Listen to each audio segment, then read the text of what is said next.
Hello friends, Hindi chapter 2 11th class का MCQ question. दोपहर का भोजन साहित्य की किस विधा की रचना है? तो ये कहानी की है। ये कहानी की रचना है। सॉरी, क्या हो गया? अच्छा ठीक है, इसको सेट कर लेते हैं। ये गया यहाँ और फिर ये गया। चलिए रेड रखते, हाँ रेड, ओके ठीक है। चलिए आगे बढ़ते हैं। दूसरा क्वेश्चन की ओर।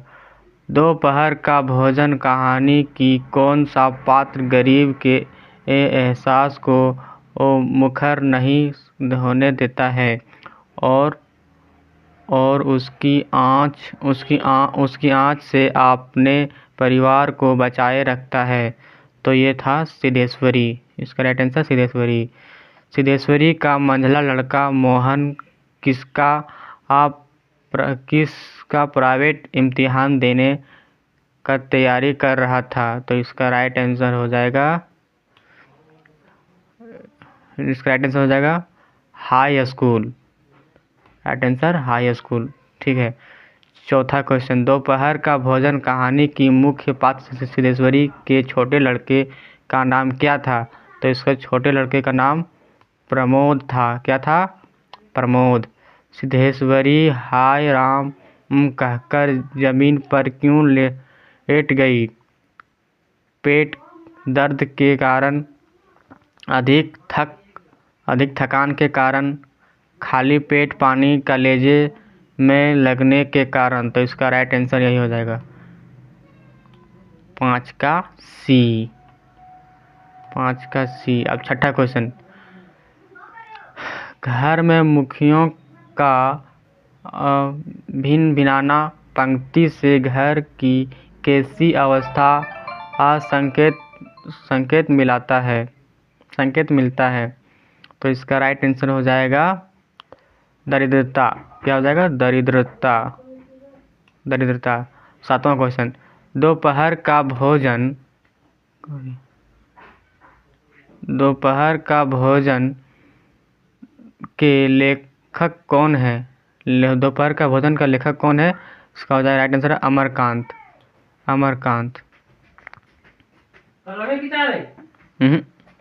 ना, अमरकांत। दोपहर का भोजन मूल किस वर्ग की कहानी है? दोपहर का भोजन मूलतः किस वर्ग की कहानी है? तो इसका राइट आंसर हो जाएगा निम्न मध्य वर्ग की कहानी है।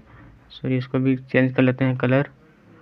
निम्न मध्य वर्ग की कहानी है। ओके, अब आगे बढ़ते हैं 9वां क्वेश्चन की ओर।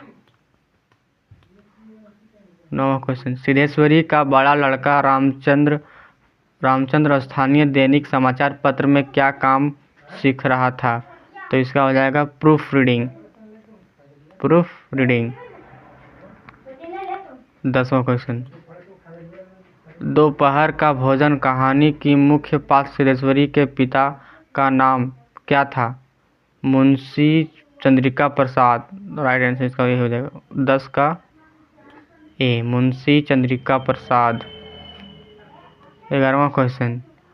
मालूम होता है कि अब बारिश नहीं होगी, यह बात मुंशी जी से किसने कही है? तो इसका राइट आंसर हो जाएगा सिद्धेश्वरी ने की है कि अब पानी नहीं पड़ेगा। ओ नो, 12वां क्वेश्चन मिस प्रिंटिंग है, यहाँ 12 होगा। ठीक है, 12 हो जाएगा 12वां क्वेश्चन। विभाग की क्लर्की से किनकी छटनी हुई है? विभाग से क्लर्की से किनकी छटनी हुई है? तो ये हो जाएगा मुंशी चंद्रिका प्रसाद। चलिए आगे बढ़ते हैं। अब ये रहा क्वेश्चन। ठीक है, अब अगला क्वेश्चन।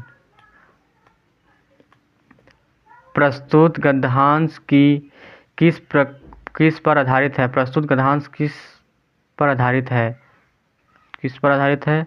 सिद्धेश्वरी के परिवार के विषय पर, सिद्धेश्वरी की अभावग्रस्त व दयनीय आर्थिक व शारीरिक स्थिति पर। तो इसका राइट आंसर हो जाएगा ख। सिद्धेश्वरी के अभावग्रस्त व दयनीय आर्थिक व शारीरिक स्थिति पर। इसका राइट आंसर हो जाएगा ए, ख हो जाएगा। ठीक है, अब अगला क्वेश्चन। सिद्धेश्वरी की परेशानी का कारण क्या था? तो सिद्धेश्वरी का परेशानी का कारण क्या था? कमजोरी व भूख। अगला क्वेश्चन। सिद्धेश्वरी के पेट में दर्द होने का क्या कारण था?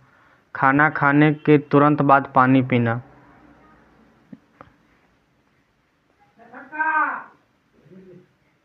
खाली पेट पानी पीना। इसका राइट आंसर हो जाएगा खाली पेट पानी पीना। अगला, बरमद्दे में कौन सोया हुआ था? बरमद्दे में कौन सोया हुआ था? इसका राइट आंसर होगा क, नंग ढंग व कुपोष। इसका राइट आंसर यही होगा, 6 वर्ष का लड़का। इसका राइट आंसर यही होगा। रामचंद्र कौन था? सिद्धेश्वरी का पति, सिद्धेश्वरी का महिला पुत्र, सिद्धेश्वरी का बड़ा पुत्र, सिद्धेश्वरी का सबसे बड़ा पुत्र। तो इसका राइट आंसर हो जाएगा सिद्धेश्वरी का पति। सिद्धेश्वरी का पति। अब अगला क्वेश्चन।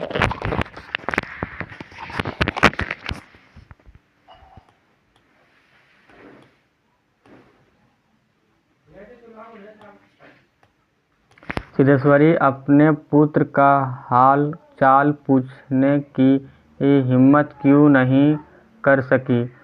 वह उसकी कमजोरी शारीरिक स्थिति का मर्मर जानती थी। इसका राइट आंसर नहीं होगा क। टू का राइट आंसर क। ठीक है, अगला क्वेश्चन। सिद्धेश्वरी के पुकारने पर रामचंद्र क्यों नहीं उठा? सिद्धेश्वरी के पुकारने के बाद रामचंद्र क्यों नहीं उठा? वह अपने कमजोर शरीर के कारण थका हुआ था। तो इसका राइट आंसर हो जाएगा ग।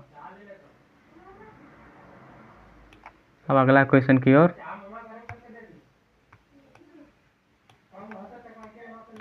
रामचंद्र के ना उठने पर सिद्धेश्वरी क्यों भयभीत हो गई? तो इसका राइट आंसर हो जाएगा क्यों भयभीत हो गई?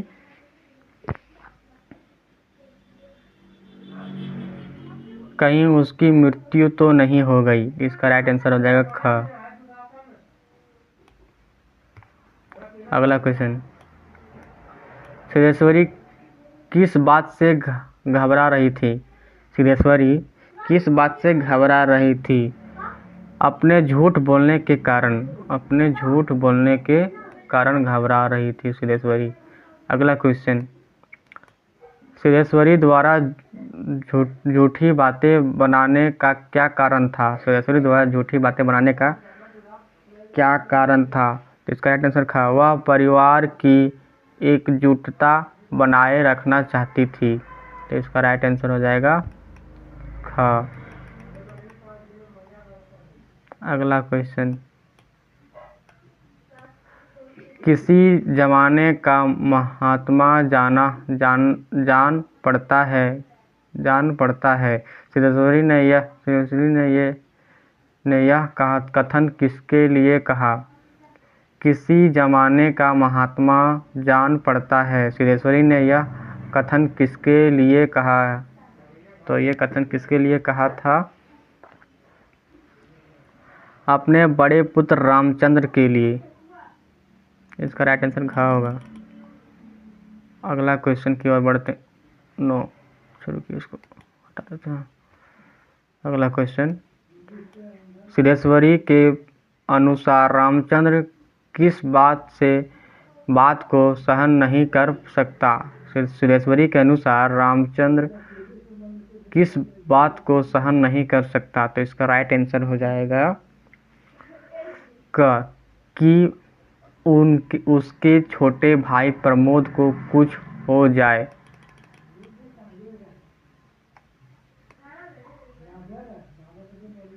चलिए हो गया। अब मिलते हैं नेक्स्ट वीडियो के साथ। धन्यवाद।